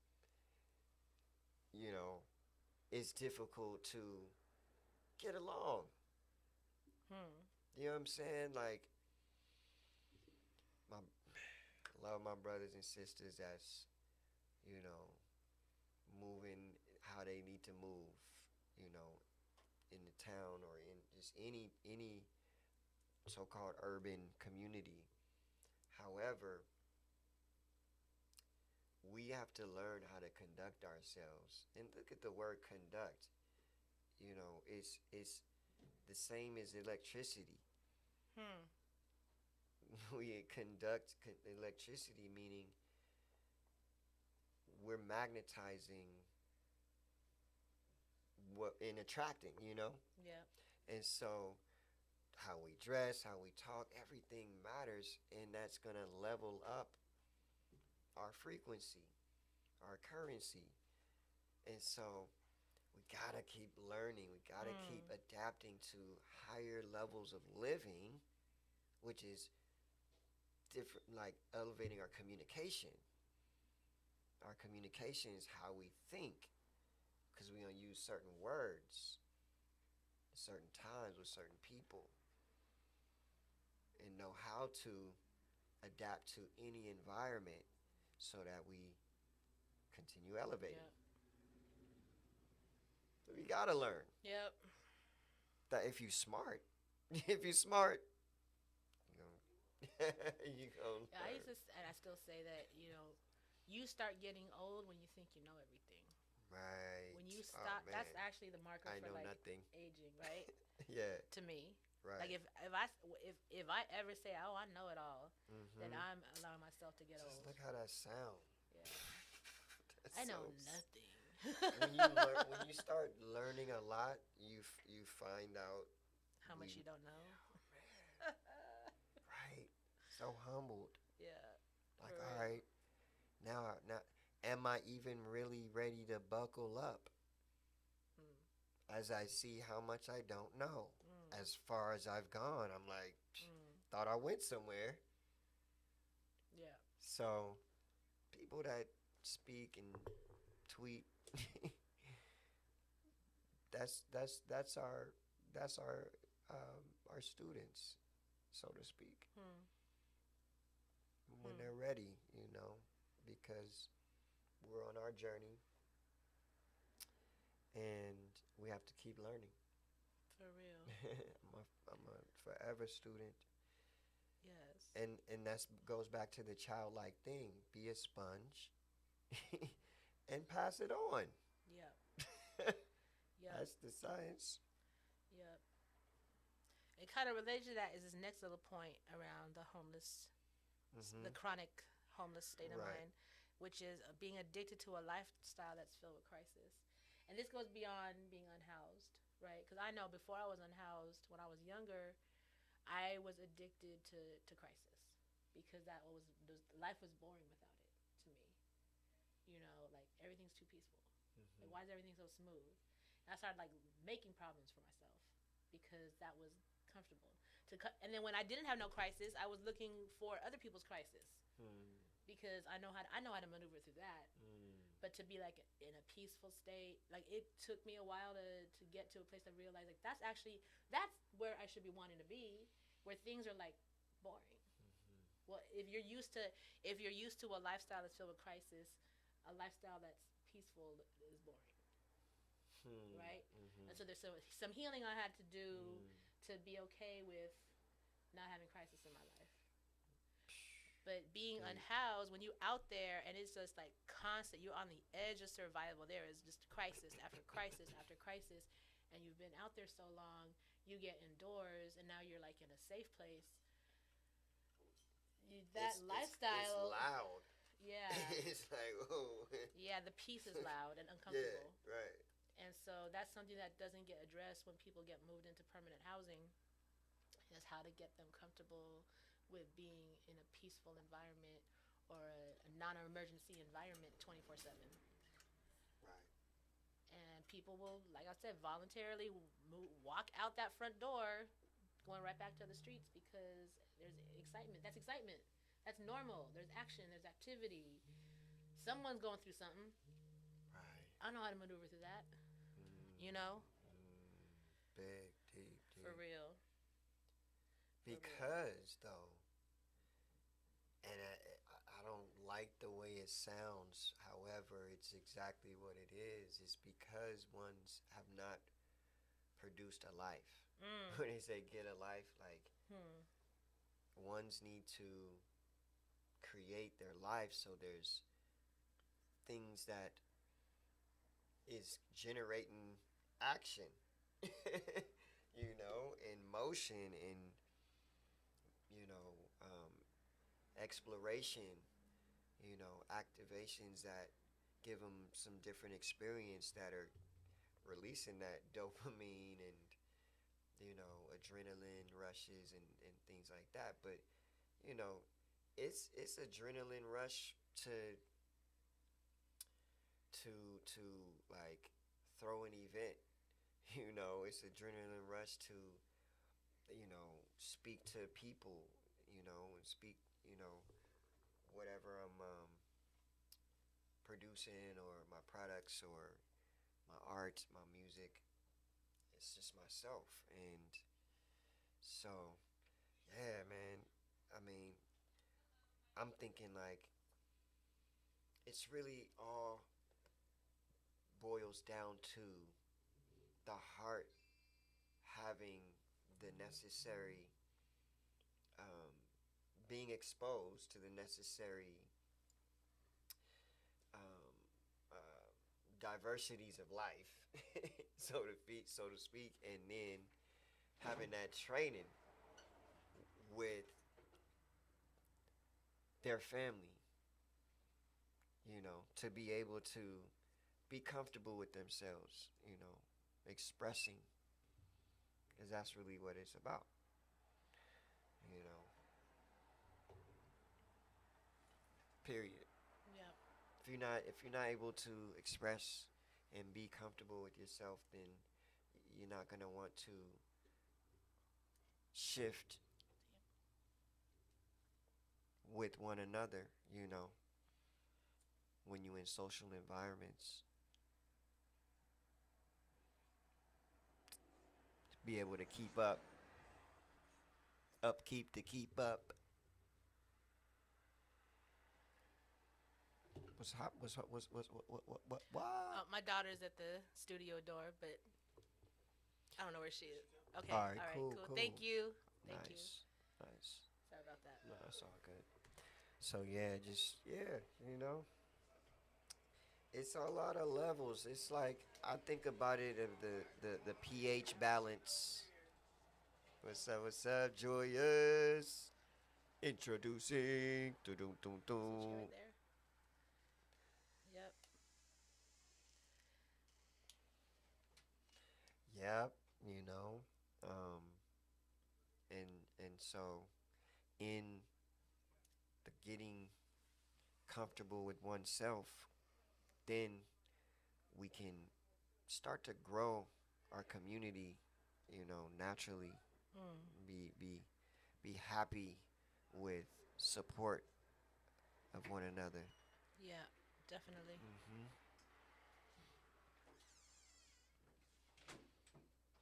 You know, and I think the final piece would be, you know, what we're all talking about is, you know, rooted to mental and emotional traumas and issues. And like we said earlier, there is no mental health services for poor people, for unhoused, for working class people, and nothing that specifically is addressing this kind of like mental state of mind for unhoused people.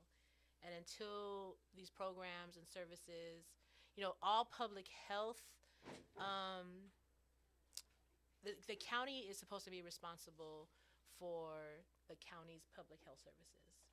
That's where the mental health services is supposed to come from. That's where the clinics are supposed to come from. And that is not happening. You know, it's happening on a very like minuscule level. Like I know they've got Alameda Healthcare for the Homeless has a mobile mental health crisis team that serves all of Alameda County, and there's one psychiatrist on that team. And they're supposed to serve the entire county of Alameda. So it's not to scale, and there's only so much they can do, you know. Well, but yeah, there's only so much they can do with that size of a Yes, team. exactly. But how are they not I don't know. expanding I don't know. all this time? You know, but I then don't there's no investigation. Like companies are opening and arising, but not doing their job properly. Yep. So what do they call it? Audit? Something. Oh yeah, audits are great. You know what I'm saying? Like, what's We need more audits. can't be in that position and not, you know. Yeah, definitely, definitely. So, what else we got here? But that crisis thing is a deep thing. 'Cause it's not just it's a so-called pipeline. You know, Yeah. there's some people that come straight out of incarceration that also have the healing period that's necessary to reacclimate, and they call it reentry, right, Mhm. to society, and then they end up right there too. So Yep. it's a lot of pieces of the pie chart that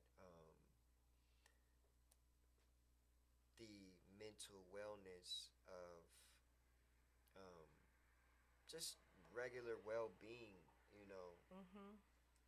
our county and city need to pay attention to. And the nonprofits. Indeed, Like, most definitely. yeah, I think Yeah. like if anything, if there's any takeaway to this conversation we're having is that all kind of interventions or programs or services that are with the intention for unhoused people have to have a mental health component built in. It's just a given. It has to. That's right. Like there's just you're dealing with a How- population that has gone through crisis. Doesn't Deep the- crisis.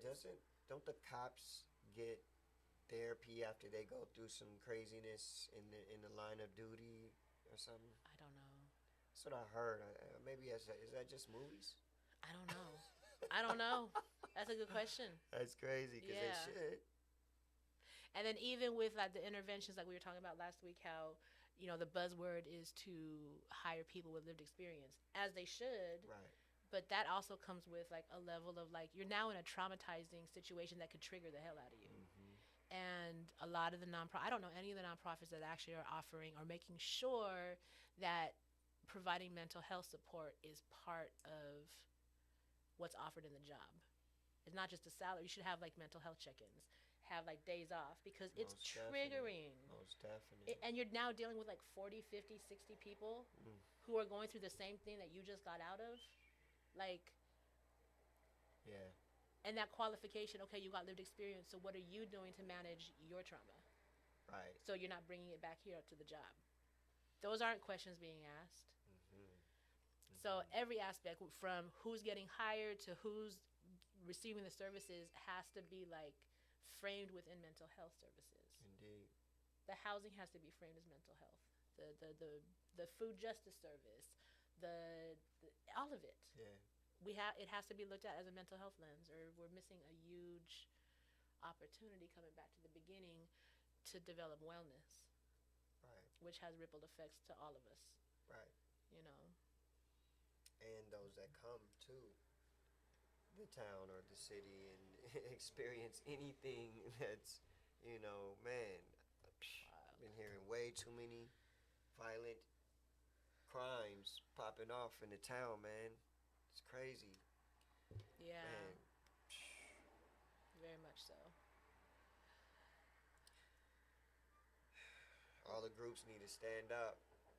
All the positive groups need to stand up, man. Let's Yeah. come together, because, man, we can't let this happen.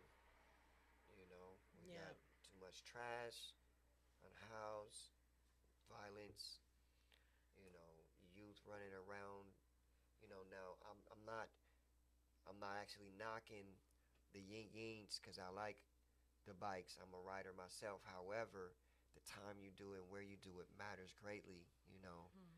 There's children around, there's families around, everybody is not into it. So one must remember that you have a responsibility, or you have an account as well, to be actually a part of Oakland, or you can be a terrorizer of Oakland easily, and that goes for anybody bipping and flipping and dipping and cracking off and all of that, man. It's crazy. That's not what we do. If you really gonna use it against, I ain't even gonna go there, but You know what I'm saying? If you're gonna use your fire, put it in some real business and some protection of the schools and protection of the different places that we need protection. Our events, we can go in, and that's a whole nother seminar. But if you put your mind where it needs to be, you can easily get funding and be our security instead of, you know what I'm saying? Right. For real. Anywho, word on the curb. Yeah, let's get into a music break, and then when we come back, we were going to talk about clean the streets and all that, but I think we don't have that much time left. Let's get into some videos. Okay. Yeah. We'll get into some videos, and we can watch some videos. And Ayikwe's got a cut. I do, yeah. Maybe I gotta- Joyous can step in. That would be nice. I'm going to put her on the spot. Yeah. She has a lot to say. She's just quiet. Yeah, that would be excellent. Yeah, Get that experience. we'll watch this music video, and then we're going to get into some video segments from our Word on the Curb kind of daily program that we do. Good to see y'all. Quick time. I'm out. All right.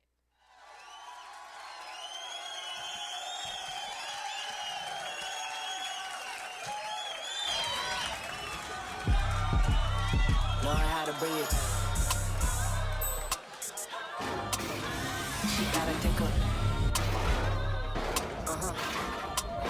Bring that thing and leave it.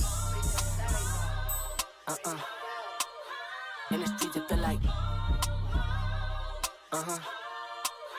Hear them knocking at my door. Looking for me, no one's. Don't you know we got players, pushers, gangsters, riders, homies. From the land of the colors, Turner, hustle, active, rolling. Make a player wanna make a flip. Get off your ass and make some money quick. Make a player hit him more than sick. At the bottom, how to reminisce. You picture me, but it was never this.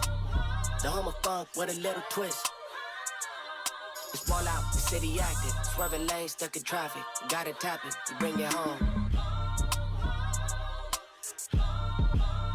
Know how to bring it. She better take her. Bring that thing and leave it. In the streets it feel like.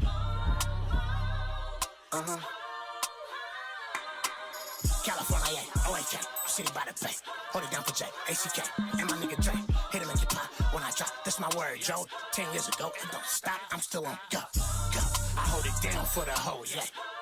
I'm from East Oakland, where you from the Bay. I fuck it up, you don't gotta like me. Decades later, but still on that hype. Inventor of the move, win and never lose. Boy, I got receipts and credit score, shit to prove. Rapping for the joint, you know what we on. Like, nigga, cut your checker, leave me alone. Nothing sweet by home. I be to the dome, same energy as with my crew. Like, nigga, remember me? What it is, you know what it do.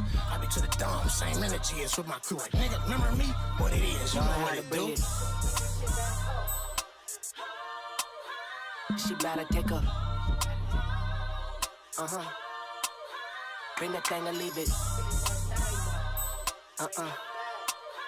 In the streets it feel like. Okay, back in the day, I would've pissed on the snow. 38,000, bet my wrist gon' glow. 55K, bet my neck hurt.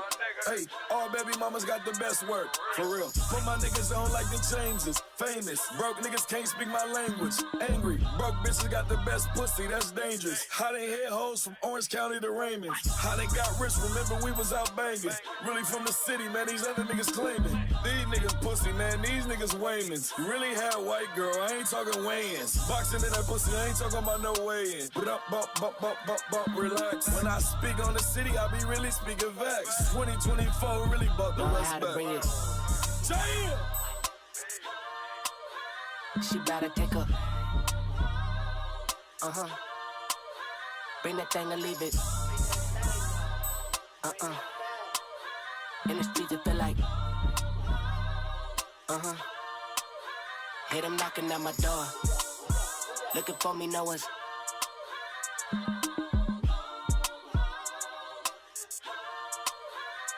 It's G. I'm tryna take her home with me. Oh, she single waiting till she get along with me. I've been crushing on you. To keep it real, girl, I should've been fucking on you.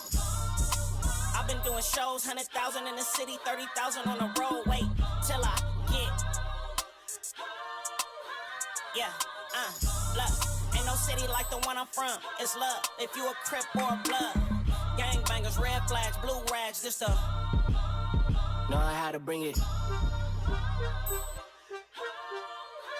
She better take her. Bring that thing and leave it. In the streets it feel like. Hear them knocking at my door. Looking for me, no one's. Outside in the streets, outside catch the breeze. Outside where it's dangerous underneath the palm trees. From the Bay to LA, from LA to the O. It's revenge of the West, credibility's gone. Players die for beliefs, shit'll never get old. Getting blood on your teeth, catch a phase over tone. Man, my mind is dedicated like a spin in the block. The types of people in this world, you either get it or watch. Man, the streets like home, low lows with the feet go chrome. Bring it with you or you watch your tone. I'm always careful cause I got my own. Gotta take it back. Know how to bring it. She better take her. Bring that thing and leave it. In the streets it feel like. Hear them knocking at my door. Looking for me, no one's.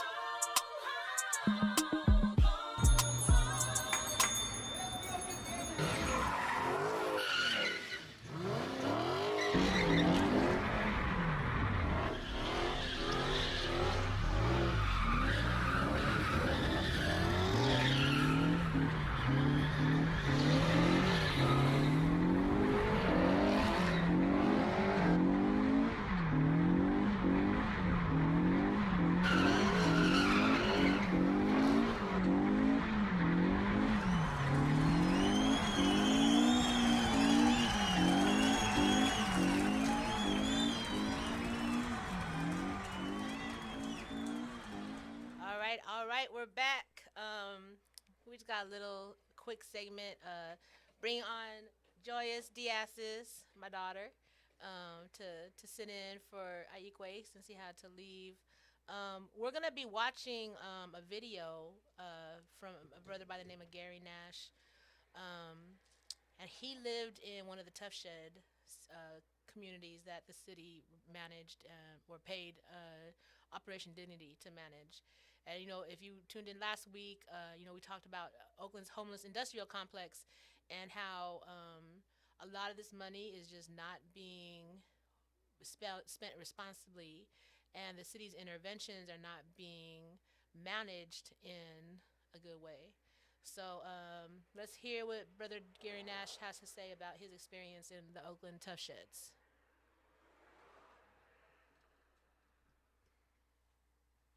Let me just tell you guys, my name is Gary Nash.